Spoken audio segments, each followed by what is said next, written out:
Okay, we'll get started. Welcome to History Night. The plan is to offer these free events 3 times a year from 7 o'clock until 8:30, April, July, and October. How many have attended previous History Nights? Wow, almost everybody. Okay, welcome back. Keep coming. The preliminary dates for next year are shown on the screen. Generally, we try to hit the second Wednesday of the month in July so we don't conflict with the concerts. We moved it to Tuesday. So those are the dates. Thanks to the Springettsbury Township supervisors for their support of History Nights. Little housekeeping. Please silence your phones. The restrooms are located through that door and back the hallway to your left. Other than when I ask a question of this gathering, I'd appreciate it if you'd hold your questions and discussion until the end of the talk. Unless I ask a question. I have a couple questions to ask the group tonight. As with all History Nights, this event is being recorded with the content viewable several weeks later on the Springettsbury Township website as a YouTube video. History Nights are a venture of the Springettsbury Township Historic Preservation Committee. Our committee was established 33 years ago by the Board of Supervisors at the time of Springettsbury's centennial to identify historically significant structures and sites while generating interest in and documenting the township history. Our committees consist of up to 9 members appointed by the Board of Supervisors. We presently have a full contingent of 9 members. Our committee has started to print booklets on facets of Springettsbury's history. They are available at History Night events. The first one documents the initial township building and police station is available for a suggested $5 donation at the table at the rear of the room. Now, I'm Stephen H. Smith. I'm chairman of the Springettsbury Township Historic Preservation Committee and am presenting the program tonight.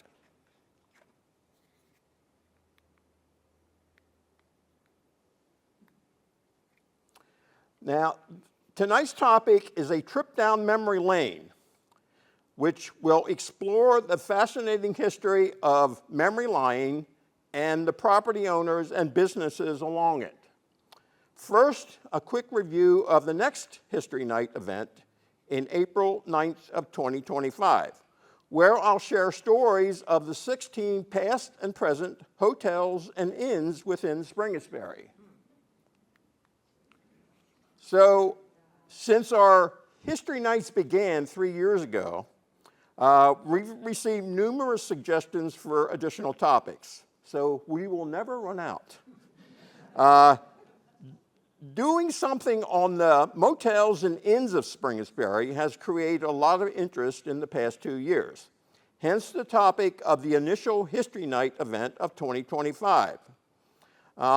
In an answer to the question, what was the activity around the modern era motel sign a few weeks ago, the sign is shown in the upper right.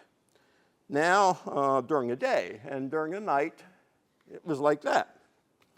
Now, the activity around the sign was to assess the work involved by some partners working on restoration and relocation of the sign, since the developer will allow its removal. The partners include Pennsylvania Chapter, Lincoln Highway Association, and Preservation Pennsylvania. Mundorf Sign Company did the assessment and will be doing the removal, the neon refurbishment, and the relocation to the Agricultural Industrial Museum of the York County History Center. Now, if you wish to donate to the Restoration Fund, Preservation Pennsylvania serves as the fiscal manager for this fundraising campaign. So your donation is 100% tax deductible. A flyer provides info on this project, and they will be handed out when you leave tonight. Now on with tonight's program. This title slide contains a bird's eye view looking north on Memory Lane from its intersection with East Market Street. The presentation will be between 80 and 85 minutes, probably 80. I've done some editing to it in the past hour or so. And it will contain 3 sections. Part 1 begins with the colonial and 19th century maps to tell the story of the origins of and the earliest settlers along Memory Lane. Part 2 focuses on the intersection of East Market Street to explain why and how Memory Lane was moved to align with Haynes Road. And Part 3 will look at the interesting sequence of property owners and businesses along Memory Lane. Now, acknowledging some of the sources, the York County History Center provided many of the historic photos used in this presentation. So thanks to their collections for sharing them. We also provided information from the Springettsbury Township Historic Preservation Committee archives. There's a print or two from the Library of Congress in this presentation. Newspapers.com also provided some neat historic photos via their search mechanisms, and photos and postcards submitted to me on my York's Past blog site are also included. Now, to begin part 1 of this presentation, here's a present aerial photo to orient you to the maps and historic aerial photos that follow. This presentation is about Memory Lane between East Market Street and Whiteford Road in its original location, which is just north of the 4-lane divided Route 30. For orientation, North Hills Road is at the left side of the aerial photo on this photo and the following maps. The white dotted lines represent the boundaries of a 360-acre colonial farm, which in terms of present roads extended from approximately Eastern Boulevard across East Market Street to Whiteford Road, with Memory Lane eventually dividing that farm right down the middle. In terms of development, Caterpillar Manufacturing Factory was built in the northeast part of that farm. The Caterpillar Parts Warehouse was built in the northwest part of the farm. The eastern section of East York Development was built in the southwest part of the farm, and the York County Shopping Center was built in the southeast part of the farm. So that colonial farm was developed with 4 of the major developments within Springettsbury Township. So quite an impressive farm. Now, this blue shaded 360-acre property of Casper Spangler corresponds to the boundaries of that 360-acre colonial farm outlined on the previous slide. How do I know this? Well, Neil Otto Hively has taken the earliest colonial land records and surveys from all over York County and, like a jigsaw puzzle, created maps of the earliest property owners. Those earliest surveys show few roads. However, the widely varying shapes and the surveyor's sketching in of the waterways makes completing the connected colonial property maps possible. Now, the numbers in the ovals, those represent like 193 is a survey that Neil Hively assigned to that map. So he has a booklet known as the Manor of Springettsbury, which connects to this map 20 of his connected draft maps. Now, these are available at the York County History Center, and actually he donated them all to the History Center and all the rights to them, so the History Center now sells these maps. Now, the sole road in this area on Hively's map 20 is the Monocacy Road, which is this road that travels down through here. That became East Market Street. So the Monocacy Road began as a pathway for the early colonial settlers. And in 1739, this was part of Lancaster County at that time. They basically decided to improve that road. So the 1739 road that goes down through here was an improved road at that time, which means they cleared the brush far enough away that you didn't have to zigzag around tree stumps. So it wasn't like a macadam road. It was an improved dirt road. So the sole road through the area was identified. Now, 11 years after Caspar Spangler obtains his property, a new neighbor, Paul Deerdorf, which is this farm over here. Now, he acquires this farm, and in their family history, there was a lane installed almost as soon as he collected that, he acquired that lane, and it went north through his farm to get to the fields in the northern part and to other properties. So that was another early road through the area. So either Monocacy Road and the road that became North Hills Road. So that's the reason I positioned here. There was also a road going up where Mount Zion Road was a couple years after the road went in, that was North Hills Road. Now, likewise, neighbors to the south, for example, this property down here, 173, 179, they wanted access to the Monocacy Road also. So there was a farm lane put in that basically went from this part of their property, connecting property, up through Caspar Spangler's land to the Monocacy Road. That became Haynes Road. So that's how the roads developed in the area. Now, next slide. In 1760, Caspar Spangler died. By 1772, his son, Philip Caspar Spangler, leases this 360 farm to Elias Meyer. And he leased it because Caspar Spangler had several farms. So this farm was an extra one that they decided, because most of Caspar Spangler's land was actually south of York in what is now Spring Garden Township. Now, after which Elias Myers purchases the farm, the 360-acre farm, outright in 1792. So Elias Myers has been working the farm for 33 years upon his death in 1805.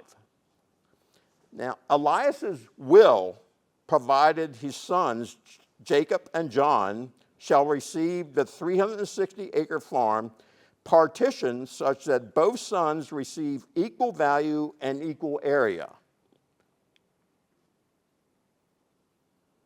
This partition survey of 1806 is from the estate file of Elias Myers in York County Archives.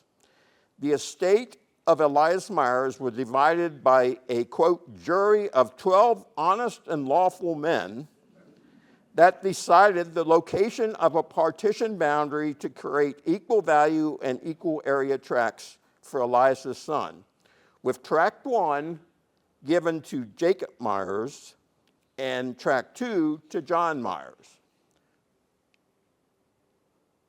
So along this single straight surveyor's partition line, a farm lane is established as John Myers established a homestead in the northern part of his 180-acre farm. So the first farm developed is up here. Now the early farm of Elias Myers was down here where Caspar Spangler's was. However, in 1808, that Jacob Meyer sells 50 acres in that brown area. And he establishes a new farm building up here on the north side of what we know now is 3 Mile Run. So this farm up here, so you have two brothers having farms along this lane. In their documents, they name that lane Elias's Memory Lane. So you know how Memory Lane got its name from 1806. Now, in 1808, the Wrightsville Turnpike Company is granted the right to greatly improve the Monocacy Road between Wrightsville and York as a toll road. So you had toll roads back then.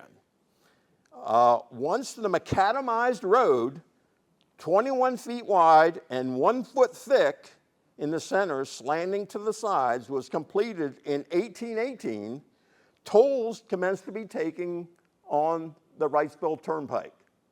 So you live on a turnpike there, you have to pay the toll to go into York, to pay a toll to go down to Wrightsville. This is a section of Shear's 1860 map of York County. The surveyor creating a map asked at each occupied building who lives here or who is the head of the household here. Then recorded that name on the map.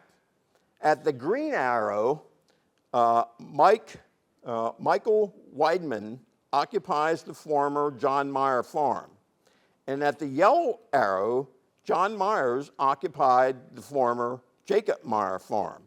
And I know this because I can look at 1860 census data and look at all their neighbors. You can decide or basically determine their first names. Now, as indicated, the railroad tracks have been constructed through both of their farms. The railroad between York and Wrightsville was completed in 1840. And by 1860, there is a public road along the northern boundaries of their farms, which would eventually be known as Whiteford Road. So the roads are becoming established, and there's a railroad going through it. Things are great, but it would be over 100 years before any development, or nearly 100 years before any development takes place. The farm connections on how the farms along Elias's Memory Lane are handed down. In the yellow arrow location, Jacob Meyer died in 1842 and willed his farm to his son, John Myers. Now, early estate documents note that the Meyer children often went by or were recorded by various surname spellings. That's why Myers, M-Y-E-R-S, and E-Y-E-R-S, and all other variants are difficult for any genealogist to search through. They spell their name all kinds of ways. And you'll see different spellings in the exact same document. At the green arrow, upon the death of John Meyer, his farm is willed to Elias Meyer's granddaughter, Rebecca Meyer, and her husband, Michael Weidman. So that's how they're passed down through the family. We can go a step further in the next slide. In this section of Beach Nichols' 1876 Atlas of York County, it continues to show at the yellow and green arrows the same John Myers and Michael Weidman family connections back to Elias Myers. However, in the lower right, at the red arrow, there's another farm established, which is this farm down here. It's basically where the York County Shopping Center would be built. So that farm is established in 1868.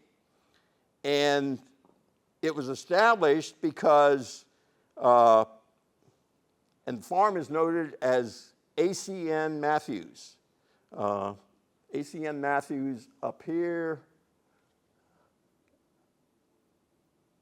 as this farmhouse, and there's also A.C.N. Matthews residence here. That's about located where the Holiday Inn, or now Quality Inn, is located. And that would be passed down through Eddie Herr to the people that built the holiday in there. So essentially that farm, that 77-acre farm, was purchased by John Heiston, who lives next door, for his daughter and son-in-law.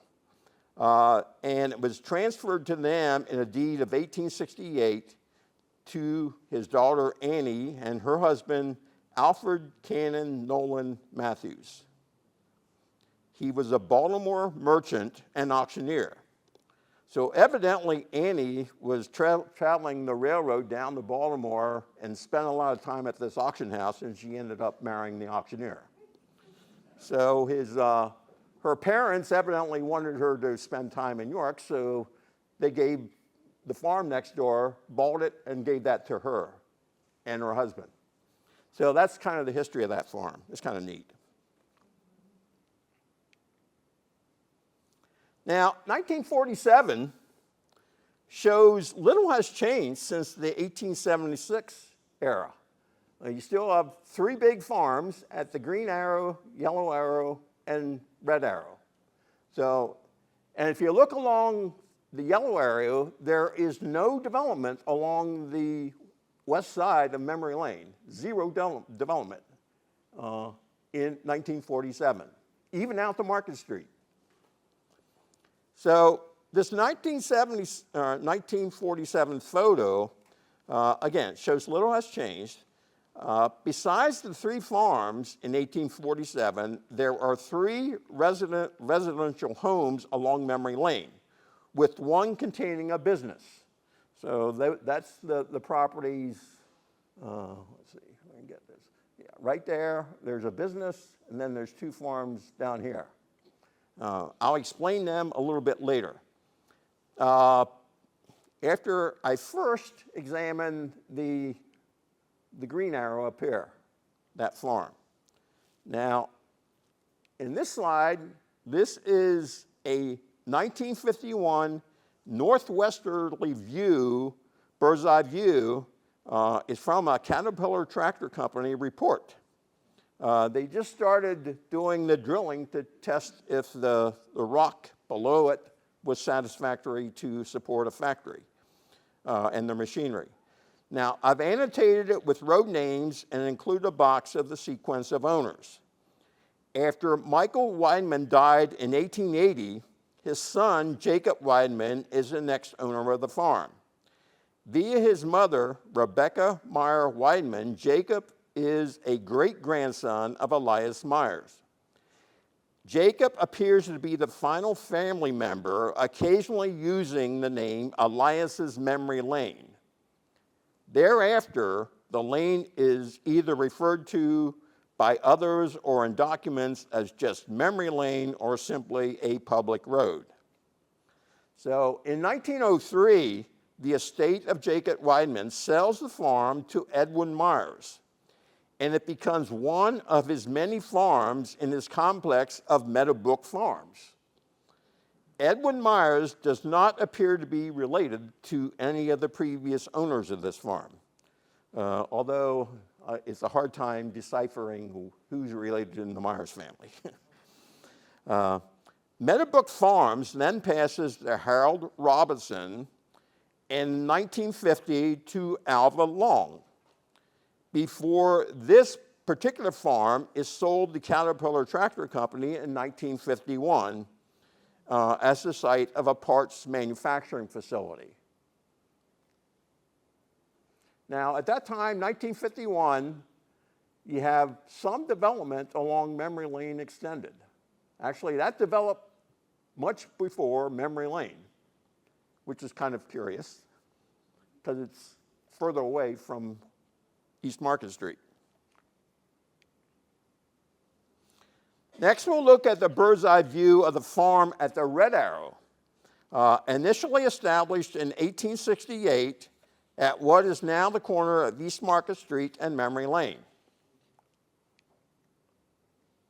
So this is a northward bird's eye view that has the red arrow pointing to the farm buildings begun by Alfred Matthews in 1868. After Matthews died in 1913, Horace Kesey purchased the farm, And as of this 1953 photo, Kesey has sold off the lot at the northeast corner of Memory Lane and East Market Street to R.W. Bowman and Son for their auto dealership. So he has sold off this building here, which R.W. Bowman basically built in 1949. And he also sold off a lot up here, which is a trucking company, trucking terminal that built there. On the rest of the lot here, he sells it off in 1954 to the developers of the York County Shopping Center, with entrances off of both Memory Lane and East Market Street. Now, upcoming slides will explain the other structures up there. Finally, we'll look at a bird's eye view of the third farm in the yellow arrow. In 1947, the fields of this farm still occupy the whole west side of Memory Lane, from East Market Street to Whiteford Road. At that time, Memory Lane was still a gravel lane. So 1947, this is a gravel lane going up through there. It was paved a year later. 1948 is when Memory Lane was paved for the first time. So we'll look at the yellow arrow.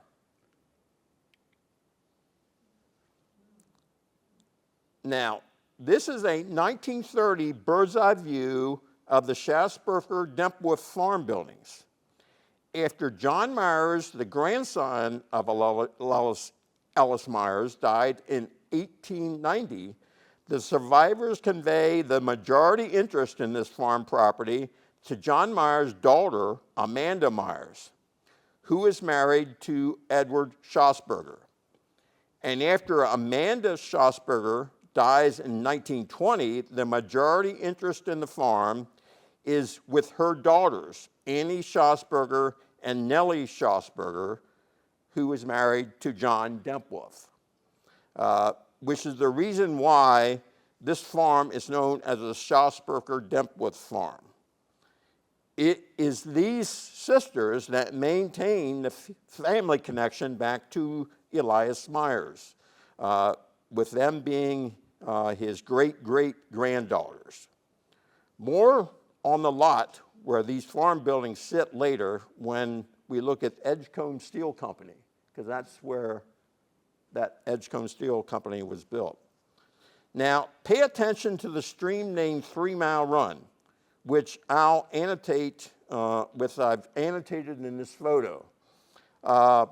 It's in a wider view, I'll show that same stream.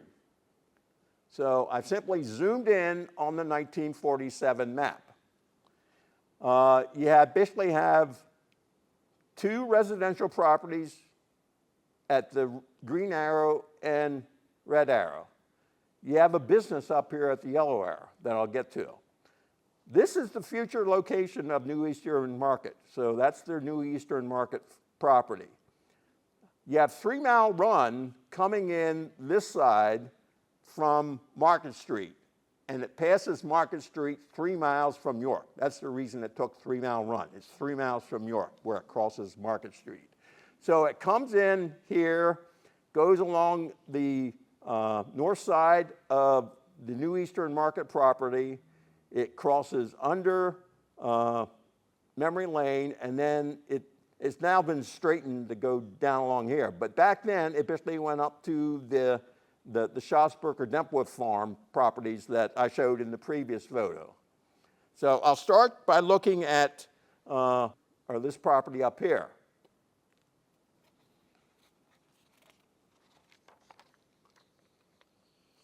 Now, this is a southwesterly bird's eye view of Memory Lane farm kennels. In 1932, Ralph Free acquires 7.6 acres along the east side of Memory Lane, between the railroad tracks and 3 Mile Run, which is now the site of Sheetz gas station and convenience store. So in 1933, Mr. Free opens Memory Lane Farm Kennels and in business at that location until 1955. Early on, he bred Scotties and Wire Fox Terriers. However, expanded to other breeds as he went on through the years. I talked to several people who purchased their dogs there, indicating that the large fenced-in area served as his dog park. So this area here between Memory Lane and there's the bridge over 3 Mile Run, and this would be opposite. This would be where Sheetz gas station now is located. But he said that this dog park served 2 reasons. The dogs would get to run around in it, and it was good advertising to parents driving by with their children. And they'd also, he provided this access area along the fence next to a 3 Mile Run. Parents could come in and park their cars and let their children watch the dogs running around, so the kind of entice the children to buy dogs at his place. So it's but that parking area basically becomes industrial highway. So that's kind of neat. So, some neat stories here. That's the reason I selected this one. Now, the next 2 places we'll look at is these 2 homes that were built in this area here, at the Green Arrow and the Red Arrow. Now, the Green Arrow, most people recognize this one if you go to New Eastern Market. This is actually the oldest existing building along Memory Lane.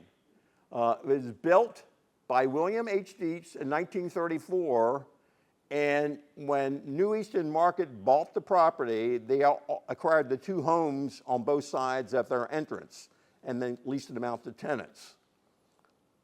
So the next one, this one had a sad ending. This house was built in 1937 for Harry E. Shive. And again, when the New Eastern Market purchased their property, they purchased the house.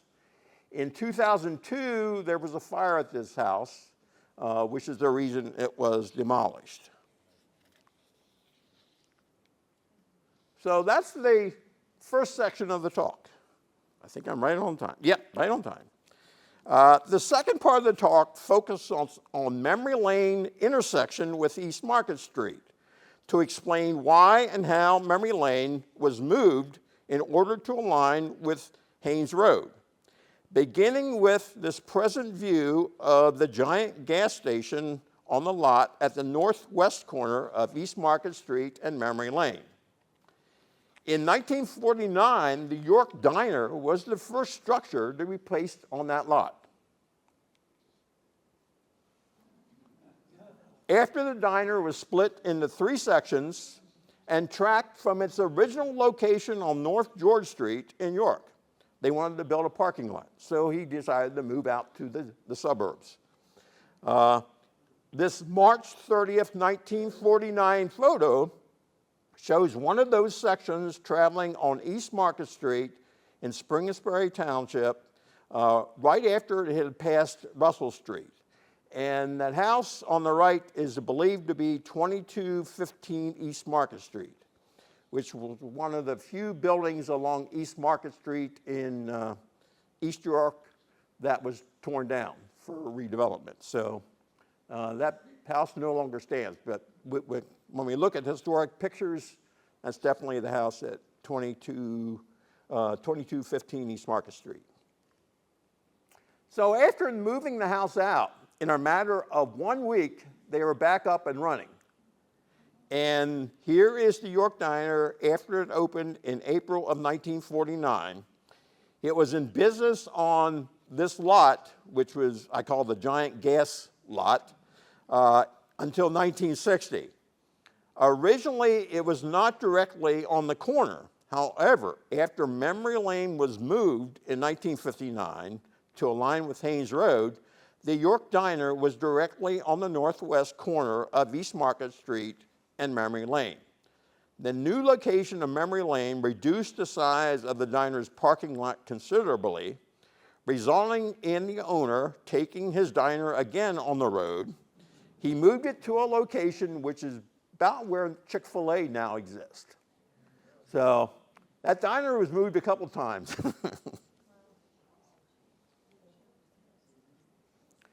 Now, since 1961, gas stations have occupied the lot vacated by the York Diner at the northwest corner of East Market Street and Memory Lane.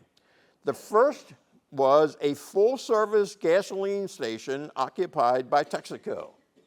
You basically have several people taking care of the car, 2 people taking care of the car, which you don't have to see anymore.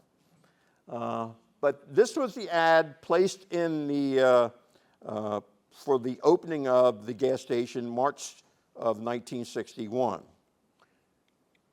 And here's a photo of the East York Texaco station, which was owned by Texaco and leased to several service station operators. Either Don Berg or Barry Faith was running the station when this photo was taken in the 1970s. And you can see Mary McIntosh Cleaners, which was over here with their cleaning and diaper service.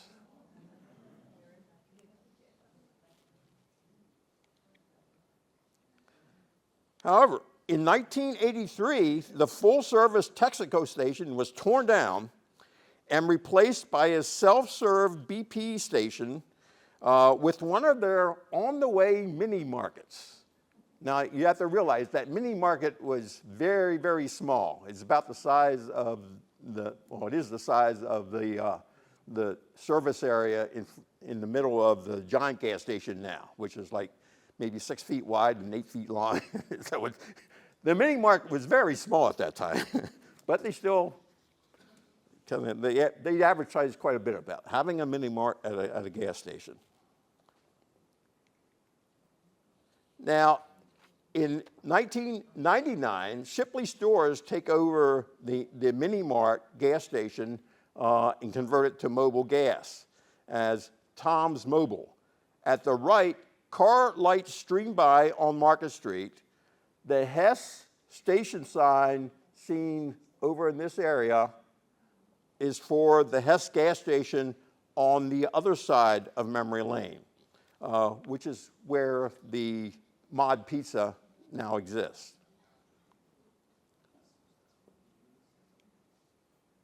So we look at this aerial view, and you see basically Mod Pizza is here.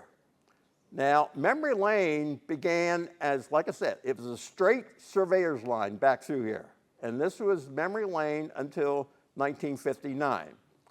Unfortunately, the Haynes Road came on East Market Street down here. So that created a lot of traffic confusion. And you can see, here's another aerial photo that shows the difference. So you basically had, like I said, in this area, original Memory Lane and Memory Lane after it was moved and opened up in 1959 to align with Haynes Road. So what you're seeing here is basically an aerial view that's an August 1949 southward bird's eye view. Along the bottom are 3 businesses next to Memory Lane intersection. They all opened in 1949, 1 year after the gravel Memory Lane was paved. And I saw one article that R.W. Bowman said the only reason he would move out there is Springettsbury Township paves the road. And like as soon as Springettsbury paved the road, a lot of development happened. So you can probably blame or thank R.W. Bowman for Memory Lane being developed as fast as it was. On the upper part of the photo, you basically have Carl Beasley's Truck Town, which he sold Ford trucks.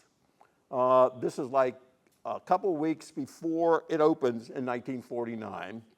You have Hap Miller's Truckside Diner that is being built here.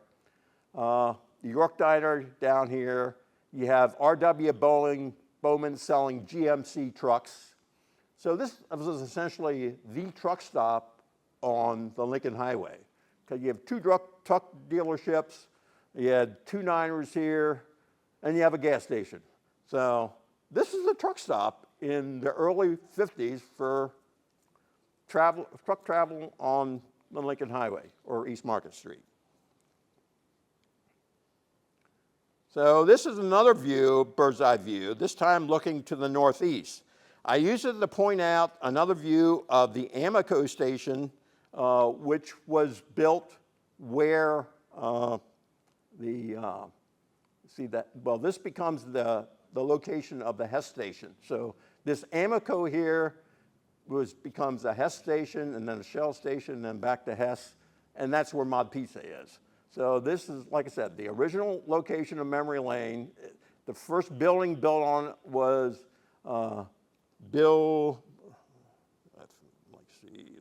where's this at?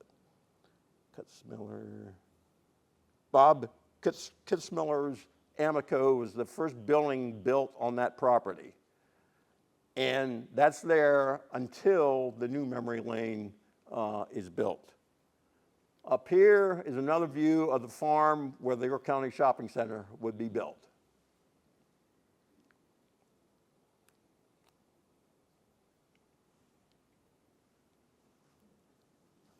Here, and while the dealership in the R.W. Bowman dealership moves in 1987 to a location, let's see, they merged with Jack Gimbalvo in 1987, and the dealership vacates this building and moves into Jack Gimbalvo's location on Eden Road. The vacant building was demolished in 1993, after which part of the lot was used to create the an expanded back of the giant food market, and the rest to build the Taco Bell along East Market Street. Can anybody identify the make of this car down here? Who said Rambler? You win a prize. Give them one of the booklets.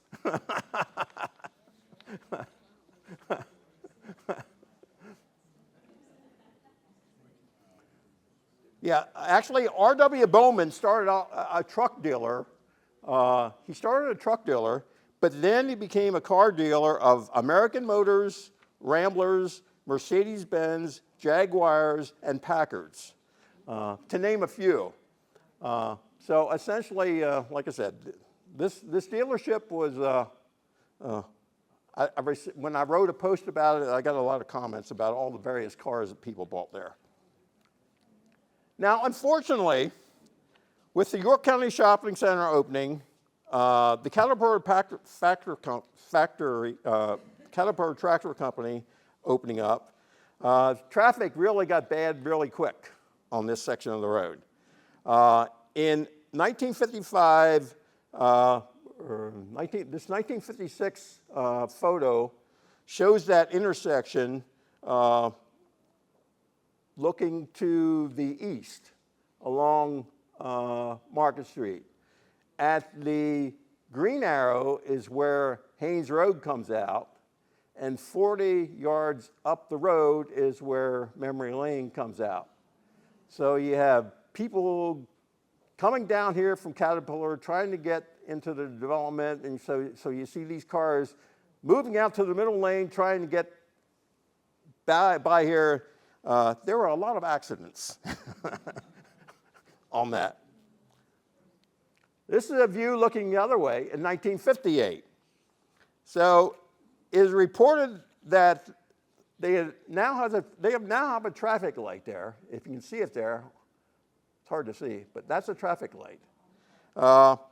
And it was reported in the papers that at long last, they had judged it have optimal timing because all drivers are equally dissatisfied. It's a quote from the paper. Everybody's equally dissatisfied. So they decide that was optimal timing for the traffic light. With so many unhappy drivers and the growing desire to move forward, that they had been proposing moving Memory Lane for like 10 years, ever since they basically built the trucking company, which is in 1950. They started proposing that. But finally, they decided to go along with it. So the work began and later on, after a couple of these photos in newspapers, where they said this is probably one of the worst intersections in Springettsbury Township, and then they basically added maybe even York County. They began condemning lanes for several businesses on Memory Lane, so that the south end of it can be moved to align with Haynes Road.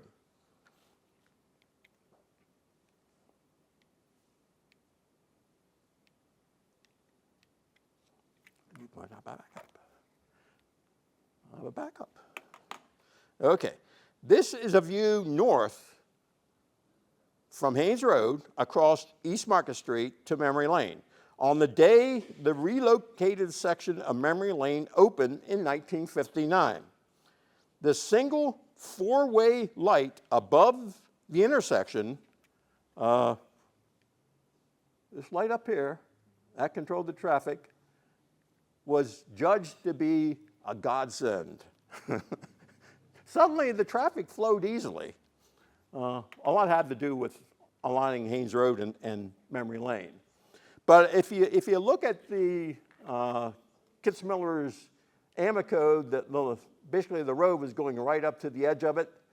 Now, the York Diner parking lot actually went up to almost the edge of Kitzmiller's Amico. So he lost most of his parking lot. And Kitzmiller's Amico was on the verge of being torn down because it was judged to be too close to the road. So basically, both those businesses would basically move because of Memory Lane being relocated. But it was all for the good because traffic was suddenly much better through the area. So this is a southward view in 1960 of the new intersection configuration to point out the former Memory Lane location, which is along here, which has been cordoned off on both ends, so nobody could use it. Even people like R.W. Bowman, they used their Market Street entrance, and then they had this entrance here put in. And R.W. Bowman actually purchases this land down here, so he had this land and this land, and then this land up here was for a new business that I'll get involved with later. It was basically a restaurant. And the York Diner is shown here that they've already vacated this lot and moved east.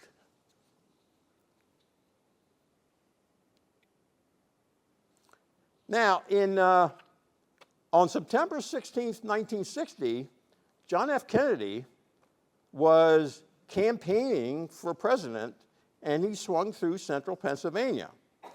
Arriving from a stop in Lancaster, he stopped for lunch at the Lincoln Woods Inn on East Market Street across from the York County Shopping Center. The picture shows Kennedy knocking on a window at the Lincoln Woods Inn in response to a greeting by some of the waitresses there. Now, leaving by car, he traveled Memory Lane, Whiteford Road, NOP Road for Naval Ordnance Plant, and Locks Road to the York Fairgrounds, where he visited the Democratic tent and spent a short time on the grandstand before leaving for a campaign event later on that day in Maryland. Now, I was in 5th grade at North Hills Elementary School at that day. The teachers had all students lined up on Whiteford Road sidewalk to wave as the Kennedy motorcade passed by. Now, I've always wondered why he would take that route rather than the route straight down Market Street and Philadelphia Street through the city. And my only reasoning why he would take that road, because it seems like a last-minute decision, because actually Gary Gillette, that worked at York Air on Whiteford Road, he got a call about 15 minutes before the motorcade went by that the motorcade would be coming by. And evidently that they were doing that I've heard for another business out on North Sherman Street that they get a call. So they must have called the school and said, this is going to happen in like 15 years. Because I remember being scurried out to, so as soon as we got out there, the motorcade went by and said, what was that? So I remember that. It's like, it must have been that they talked about the naval ordnance plant while he was having lunch here at the Lincoln Woods Inn. And maybe he said, well, it'd be good to drive by it. It's like, so it might have been like spur of the moment that they decided to do that. So it's kind of neat that, you know, he's probably the most famous person that traveled on memory lane.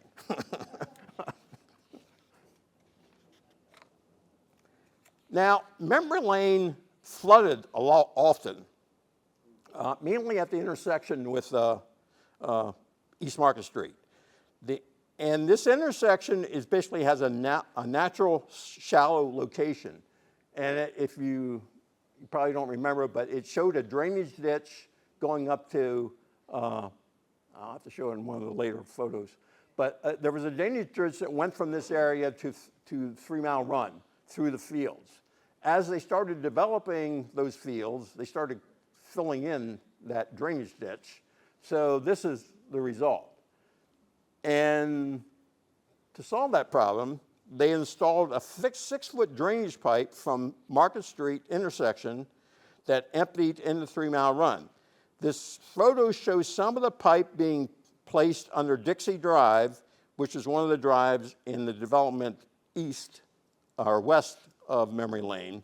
So that solved the problem somewhat. Now we'll get into part 3. Long time again. This slide is used to begin part 3. I'll look at the sequence of property owners and businesses along Memory Lane.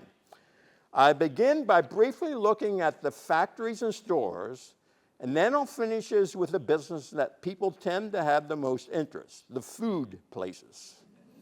So 2 years after the December 1951 purchase of land, this December 26, 1953, westward-looking bird's eye view of the Caterpillar Tractor Company manufacturing plant shows it 2 weeks after limited production began earlier in December with a workforce of 200. By the spring of 1954, full employment at this building neared 1,000. Now, at the top of the photo, up here, on the west side of Memory Lane, is where the Caterpillar parts warehouse sits. That kind of has an kind of interesting story that I uncovered.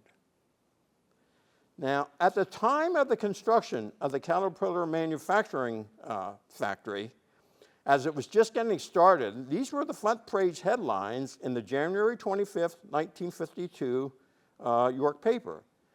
The S. Morgan Smith Company had taken an option on 65-acre plot of land along the west side of Memory Lane, which is the site where the Caterpillar warehouse would eventually be built.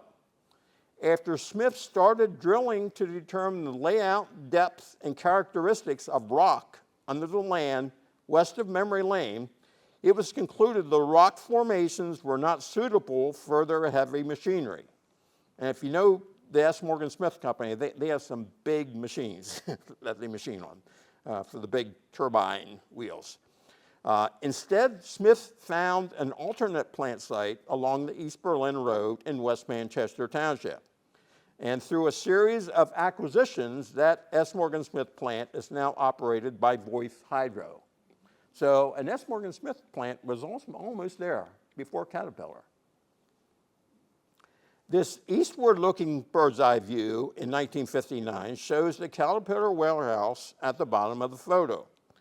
Now, after the deal with S. Morgan Smith Company fell through, there was a company known as the E&S Realty Company of Baltimore. They actually acquired that land and decided to construct a large warehouse on that site. They basically took the view, build a warehouse, and they will come. And they did. In September of 1952, the whole warehouse was leased by Caterpillar Tractor Company, who signed a long-term lease for that warehouse. So Caterpillar didn't own it to begin with. They later purchased it, though. The first shipment of parts from the warehouse took place in November 1953, 1 month after the manufacturing plant opened across the street.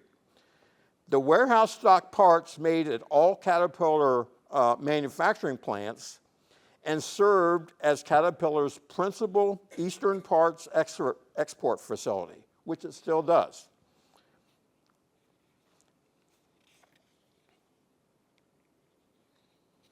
Now, at peak employment, the Caterpillar manufacturing plant in York County employed about 1,900 employees. In 1996, Caterpillar announced their parts manufacturing plant in Springettsbury would be closing. The final production at the plant on the east side of Memory Lane occurred in 1998, while the Caterpillar warehouse and distribution facility remains open. Now, what to do with a 1.5 million square foot empty manufacturing plant? Actually, there was a developer that came in from Boston that purchased the property east of Memory Lane and spent $40 million to make it attractive for multiple tenants, such as light industry and warehousing. Improvements range from removing all oil-soaked wood blocks that served as flooring. How many remember the wood blocks in Caterpillar flooring? Yeah, I was in there a couple times, yeah. So that covered the whole floor. Those were replaced with laser-leveled concrete floors and the addition of 200 additional loading bays for trucks. They chose the name Butterfly Commons to symbolize the metamorphosis that had taken place. So that's the reason they call it Butterfly Commons. Basically, I think it was like 3 years after they did that conversion, it was fully leased. So that was quite a turnaround. Although it's mainly warehousing, so it's not the type of jobs that you have with manufacturing. Now, from this point forward, I'm progressing through this sequence of property owners and businesses along Memory Lane by going from lot to lot based upon the sequence of when those lots were first built upon. So I'm generally showing what's there now and then going back to show what was the first property built on that land. Now, in doing this, I use this 1960 westward-looking bird's-eye view to point out the earliest major business along Memory Lane that was not along East Market Street. In 1950, a trucking terminal of Mason-Dixon lines opened on the east side of Memory Lane. So you have this trucking terminal open here, and essentially it shows it relative to the Sears building, which opened 5 years later. So you have the Sears building here, and people asked where Dixie Drive was. Initially, Dixie Drive basically came in through here. Eventually, they close off Dixie Drive here with a traffic circle, and this is now Kent Road coming in through here. It goes behind the buildings along Memory Lane. So that's the reason you don't see Dixie Drive very much. It's basically tucked back into the East York development. Now, the trucking terminal was raised in 1968 after they moved out to make way for easier Memory Lane access to the York County Shopping Center and provide lots for a paint store and a string of restaurants that I'll get to. Now, who remembers the impressive stainless steel Edgecombe steel trucks around town or in the Halloween parade? People remember them most for the Halloween parade. It's like they always stood out. So in 1954, Edgecombe Steel Company opens at 420 Memory Lane. This metal distribution supply business became Max Steel in 2004, and via a merger to Krocknecker, whatever, however you say that, medals in 2011. Now, here's an aerial view in 1961 that shows two things. The eastward-looking 1961 bird's eye view is used to point out other early businesses along Memory Lane. The Sears warehouse was a business along Memory Lane. And the Sears warehouse basically not only was a warehouse for the store, but they gave demonstrations there all the time in the fields next to it. If you wanted to buy lawn equipment or anything that was outdoor related, they had events there. You could show up. As long as you watched the demonstration, they basically gave food away for free. I know I went down there for my dad a couple times. But the neat thing about it is the Sears driveway, that's the start of Industrial Highway. So the Sears driveway morphed into Industrial Highway, which is kind of neat. And you can see 3 Mile Run going down through here, where it went back up through here and then back down, and they've straightened it. And you can still see some of the barn and the farmhouse from the Schosberger-Dempwith farm. They were still there in 1961. No longer there now. Basically, when Edgecombe Seal expanded, they expanded the whole way back to the Sears warehouse.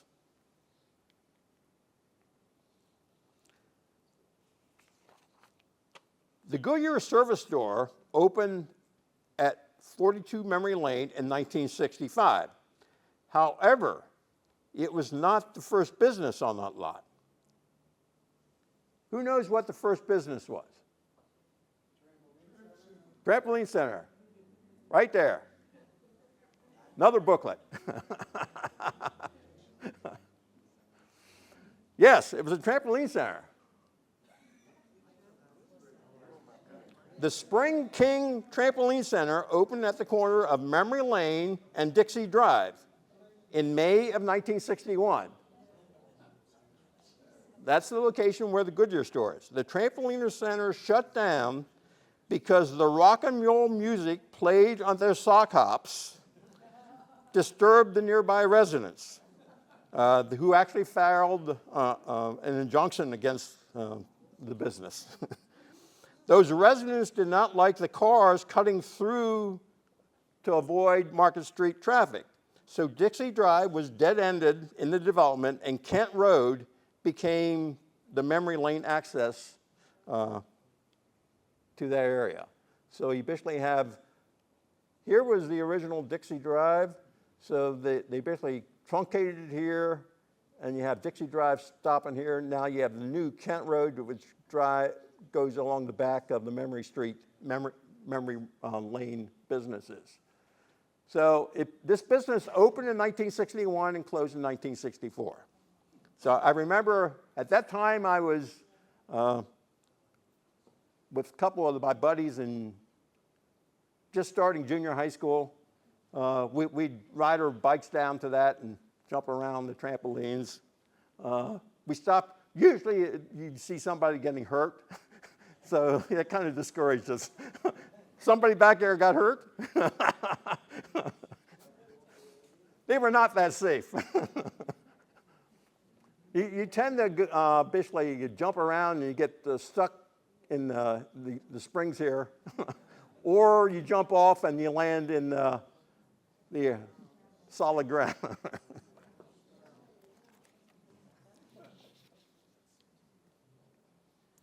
Another business, in 1962, Best Brothers Paints opened at 38 Memory Lane, followed by the Waterbed Gallery in 1987, Phillips Office Products in 1989, Duron Paints in 1995. And they were acquired in 2004 by the present Sherwin-Williams Paints. So that business had been started off as a paint business and ended as a paint business with a couple other businesses in between.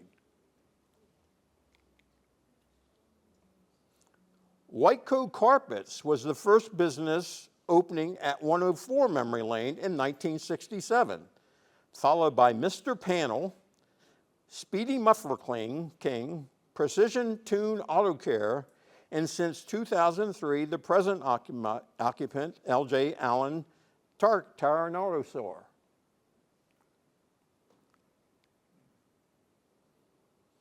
New Cumberland Federal Credit Union opened at 200 Memory Lane in 2004 after moving into a former bank building. Before the bank, what was the first business at that site?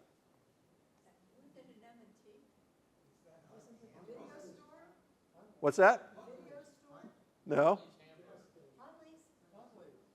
I finally stumped you. It's a gasoline station, Esso station. Did anybody say that? Well, it started off as the Memory Lane Esso in 1972. And it was an Esso station until 1980. And then 1980, Drover's Bank purchased it, and they converted the Esso station into a bank building. They would eventually move across the street to the north side or the south side of the Market House.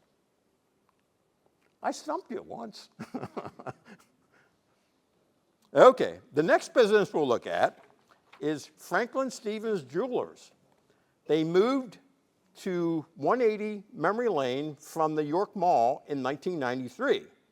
Who can name the initial commercial business in that building? What's that? No? Is that the video store? Well, that was the second business. Nope. It was actually a business known as Kara's Corner.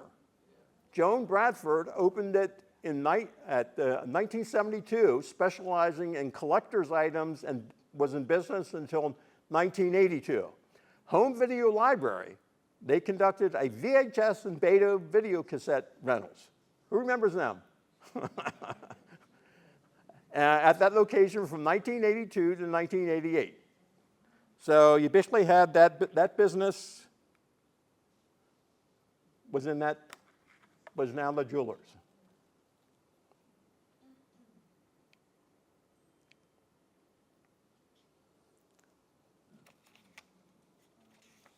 The building at 150 Memory Lane basically contains 3 different businesses now.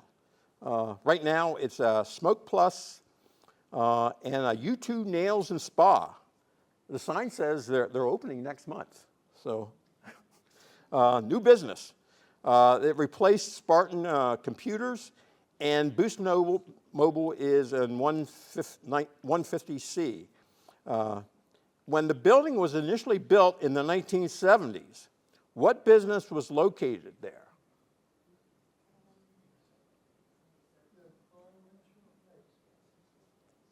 No. That business was a Firestone tire store from 1974 to 1986. Who remembers Sonny's Surplus when it was in the city?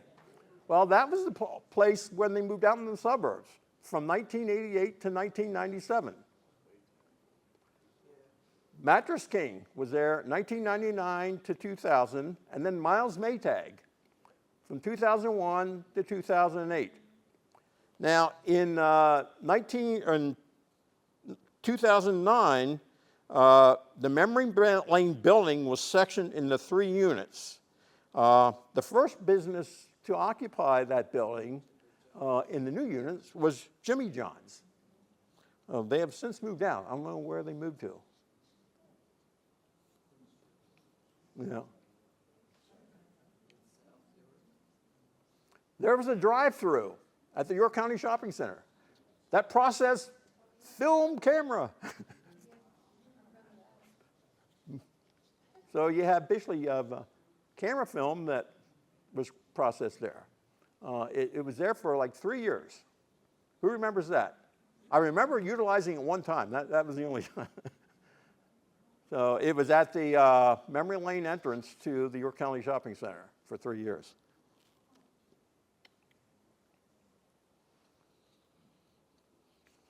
Now, a Glidden paint store opened in 1976 on part of the lot where the Mason-Dixon trucking terminal was torn down in 1968. Now, its address was 155 Memory Lane, next to one of the Memory Lane entrances to the York County Shopping Center. This 1998 photo shows the Glidden Paint building being torn down 1 year after they moved to a new store at 2680 Industrial Highway. At that time, it was next to Heckinger's. Now, the Bob's Big Boy restaurant next door was also torn down at the same time this photo was taken to provide a larger lot to construct a bigger Eaton Park restaurant, which I'll get to a little bit later. This Memory Lane building opened in 1992 for 2 businesses. At the left side, 192 Memory Lane, it originally opened as a Z-Bart auto care store in 1992. It was only in the business for 1 year when Cindy Rowe Auto Glass established her business there in York. And via an acquisition, Safelite Auto Glass is there since 2009. Now, on the right side at 194 Memory Lane, it was actually constructed as a Pizza Hut carry-out only building. It has since progressed to the Chinese and Thai restaurant, Yummy Yummy.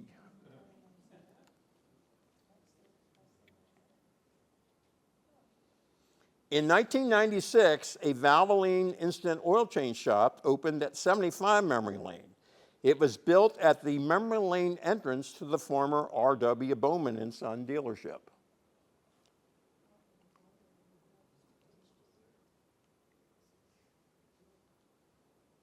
And the Drovers Bank, which opened a branch at 185 Memory Lane in 2000 by moving across the street from their old location at 200 Memory Lane. So they simply moved across the street into a bigger building. Later that year, Fulton Bank acquired Drovers Bank. So it's basically been a Fulton Bank pretty much all the time it has existed at that location. And more recently, in 2020, a T-Mobile store opened at 55 Memory Lane. It was one of the tenants in a new building construction on that site of 4 former drive-ins at 55 Memory Lane. Their story is coming up. Now, this slide begins a consolidated look at food businesses along Memory Lane. New Eastern Market opened in 1955 at 201 East Memory Lane. There are many businesses in the market house dealing in food sales during market days. Their stories will be the topic for a future talk. So there's too many to go over that were on market day. So what I'll be doing is in 1955, the right front corner has contained a restaurant open daily since the market house opened. The first one was Herm's Restaurant. The proprietor, Delmar Herman, was open daily from 8 a.m. to 10 p.m. and Sundays from 10 a.m. to 10 p.m. So he was open every day of the week. Today, Roberto's is open every day from 11 a.m. to 9 p.m. Now, the runners participating in this photo were participating in Roberto's Gut Run Challenge, as shown in February 2021. Now, starting at the East Market Street, the New Eastern Market location, after downing a burrito, they run to the 3 other Roberto's in York County, at each eating a burrito before continuing and finishing at the Roberto's in Dallastown, covering 13 miles. So that was known as the Roberto's Gut Run Challenge.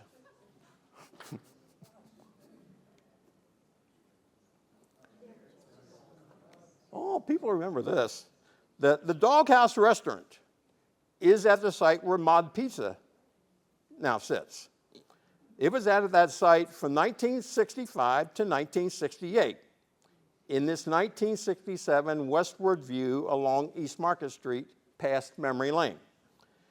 This is the site where Kitzmiller's Amico was eventually torn down for being too close to the new location of Memory Lane. So this is the first business that occupies this site. And these are the type of things they sold there. It was mainly their world famous all beef hot dog. Actually, it was pretty good. I remember eating there a couple times.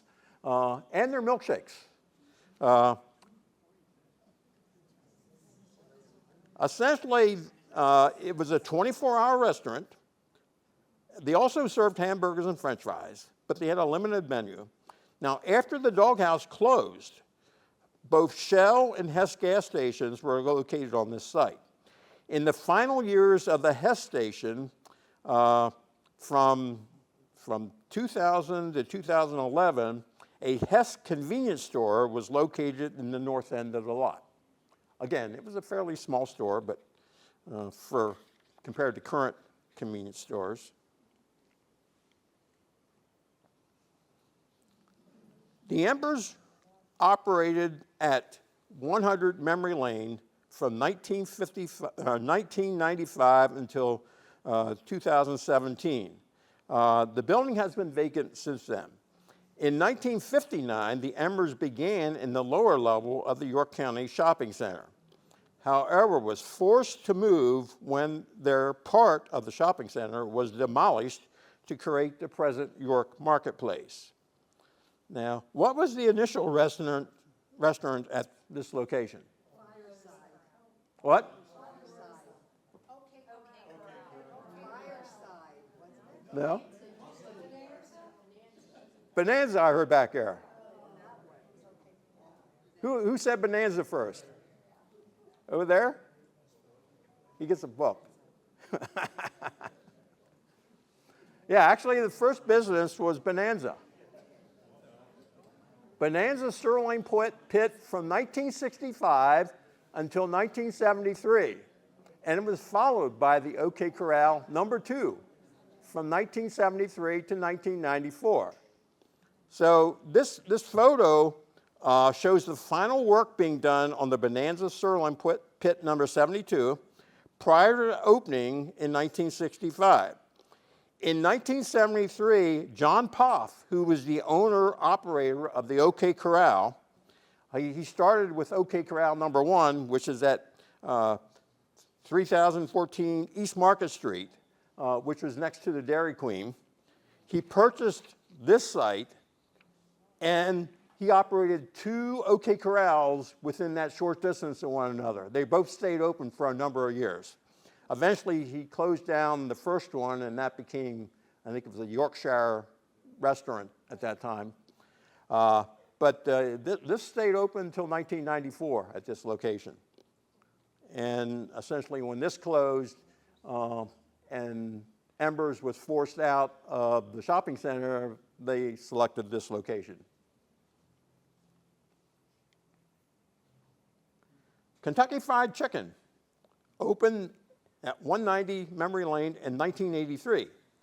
What was the original business at this site? Huntley's. You're correct. Another booklet. So it started off as a Huntley's. Now, Huntley's Hamburgers was the first business at 190 Memory Lane. It opened in 1966 and closed in 1971. Huntley's was a regional hamburger chain in south central Pennsylvania. The first Huntley's was in Lancaster. York was the second. There was a sequence of additional locations in Dauphin, Lebanon, and Chester counties being planned when they filed for bankruptcy in May of 1971. So it's kind of that was one of my favorite places. It's like, I enjoyed the food there. But somebody contacted me when they tore this down, the roof, it was, I guess the tile was ceramic. It was ceramic tile of a type that they repurposed it at their hunting cabin up in, I think, Potter County. He said, it's still holding up good. So at least the roof was repurposed. And then when the next business that went in was Arthur Treacher's Fish and Chips. A lot of people remember that too. The fish and chip store, it basically, when Humpley's was demolished, the fish and chips restaurant was actually, they used the kitchen part and added onto it for the Kentucky Fried Chicken. So the kitchen part of the fish and chips place is now the kitchen of the Kentucky Fried Chicken place. McDonald's opened at 380 Memory Lane in 1970. It is the second McDonald's, it was the second McDonald's in York area. The first one opened earlier that year, just outside North York along Locks Road. The corner lot at Memory Lane and Industrial Highway proved to be troublesome since 3 Mile Run ran under it. So the shown McDonald's is their second building on the site. In 1988, the original building and arches were all bulldozed to the ground to build the shown new building and arches. This is a McDonald's menu from the year it opened along Memory Lane. It was 2 years after the Big Mac was introduced nationwide. When it was introduced, it cost 45 cents. Here in 1970, it was up to 49 cents.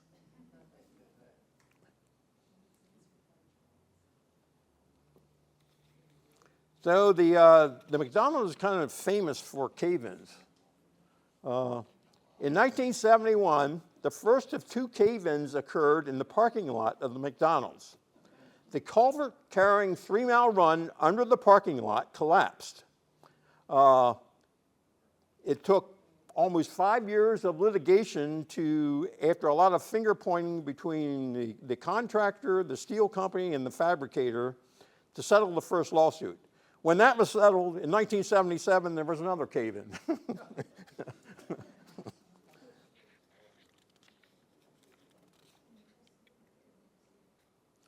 Now, there has been a pizza shop at 162 Memory Lane since 1970, initially called the Leaning Tower Pizza, or just Tower Pizza, until 1996 when Memory Lane Pizza became the name. The building actually began as a home built in 1953. It became the commercial offices of Phil Bellinger in 1964, where he operated a management, search, and placement firm for 6 years.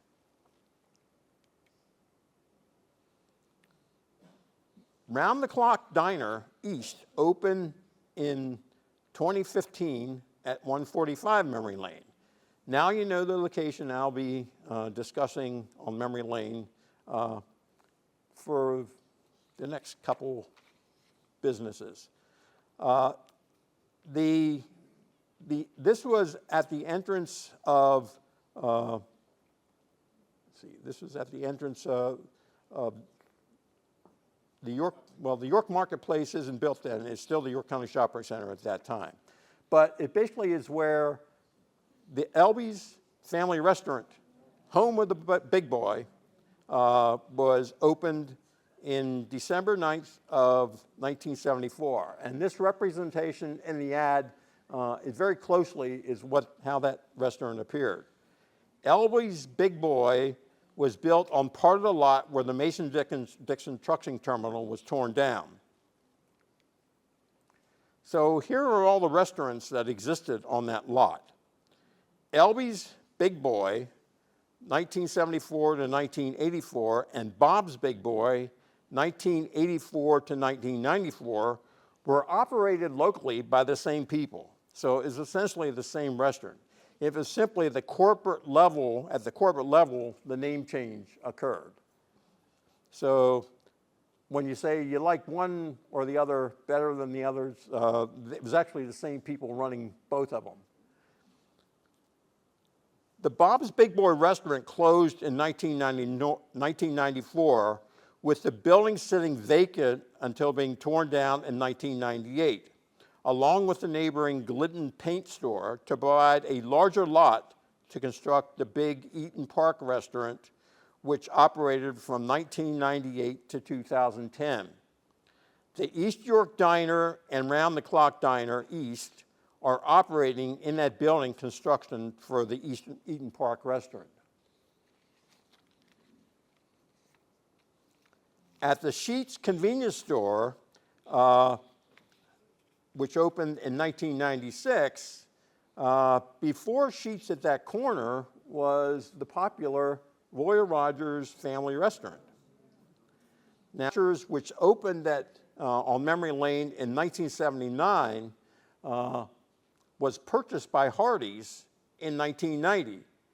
And they converted many of their Roy Rogers to Hardee's locations. But since there was a Hardee's nearby in Springettsbury Township on Market Street, the Roy Rogers at Memory Lane did not convert immediately, until one day that changed to Hardee's overnight, which upset many, causing a customer revolt. Because many people liked the menu that Roy Rogers had, me included. I remember going in there one day and I saw the memory change and I just walked right out. It's like, sales actually got so bad at the converted Hardee's on Memory Lane and other Roy Rogers stores that they finally agreed to bring the Roy Rogers food back. And this is their advertisements in 1992, noting that Roy Rogers food is back. They're basically, we've blended the best of both. So you have Roy Rogers food plus Hardee's Ride and Shine breakfast. So that was there until 1996, when Sheetz made overtures. They wanted to buy the property, so they were willing to sell. So that's where the Sheetz went. And the last area is Jersey Mike's Subs, opened in 2020 at 55 Memory Lane. Now, what hamburger chain was originally at that site? Hot and Now. He's got a booklet. Raise your hand. Now, Hot and Now, actually, it was kind of a neat restaurant. It opened in 1993 at 55 Memory Lane. Early in 1993, the R.W. Bowman and Son building was demolished to build a Taco Bell along Market Street. The Memory Lane entrance to that former dealership was developed at the same time. Since Hot and Now, just like Taco Bell, they were both business units of Pepsi. Now, the Hot and Now, nearly everything, burgers, fries, sodas, were 99 cents. There's basically a sign here that says everything 39 cents. And they basically had two drive-thrus. They had one on this side and one on the opposite side. You never waited there long. There were at least 3 more drive-in businesses located in this building. One of them was Gyro Express, which opened in 2015. It was the longest-running drive-in business at 55 Memory Lane. The all-Greek menu included everything from gyros to baklava and was very popular with the customers. Finally, in my next to last slide, here's a summary of the drive-ins, drive-thrus at Memory Lane, at 55 Memory Lane. In between the Hot and Now and the Gyro Express, there are at least 2 known businesses in the intervening years.